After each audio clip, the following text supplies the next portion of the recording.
గ్రంథం తెరవబడిందని ఆనందించబడుతున్నారు, ఓ ఉద్యోగం కలిగిందని ఆనందించబడుతున్నారు. బట్ కానీ బయట ప్రపంచం అనేది ఎలా కదులుతుందో ఆ సంగతును వీళ్ళు పట్టుకోలేకపోతున్నారు.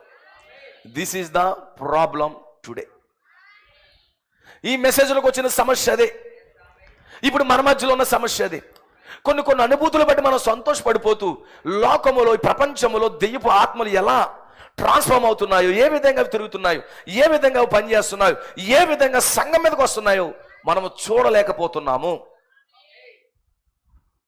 గమనించలేకపోతున్నాం. ఎందుకంటే మన ఫోకస్ దేని మీద ఉంది? మనము దేనో వేరే దాని చేత ఇన్ఫ్లుయెన్స్ పొందుతున్నాం. కానీ అక్కడ ఏం జరుగుతుందో అర్థం కావట్లేదు. కొన్ని వాటి మీద ఎంజాయ్ చేస్తున్నాం అంతే, కొన్ని అనుభూతులతో సరిపెట్టేసుకుంటున్నాం అంతే.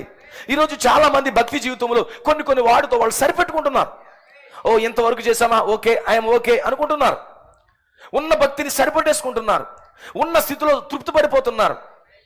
ఓ నాకు ఇంత గొప్ప సాక్ష్యం ఉంది, పాత నిబంధనలు ఉన్న యెహోవాయే, కొత్త నిబంధనలు యేసుక్రీస్తు, ఆయనే మెస్సయ్య, ఇలాంటి కొన్ని ఎక్స్పీరియన్స్తో వాళ్ళు ఎంజాయ్ చేస్తున్నారు, సరిపోతుంది అనుకుంటున్నారు. ఈరోజు కూడా సంఘం అంతే. కొన్ని కార్యాలు వాళ్ళ దృష్టిలో ఉంటాయి, వాటితోనే వాళ్ళు సాటిస్ఫై అయిపోతారు. వాళ్ళు కనీసం ముందుకి వారి లెవెల్, వాళ్ళు ఆత్మ సంబంధమైన జీవితాన్ని మరింత ముందుకి వాళ్ళు తీసుకుని వెళ్ళలేరు. This is the problem. ఆత్మ సంబంధమైన జీవితాన్ని ఇంకా మరింత లోతులోనికి, మరింత పైగా, మరీ లోతునకు, మరీ పైకి వెళ్ళడానికి వాళ్ళు ఇష్టపడట్లేదు.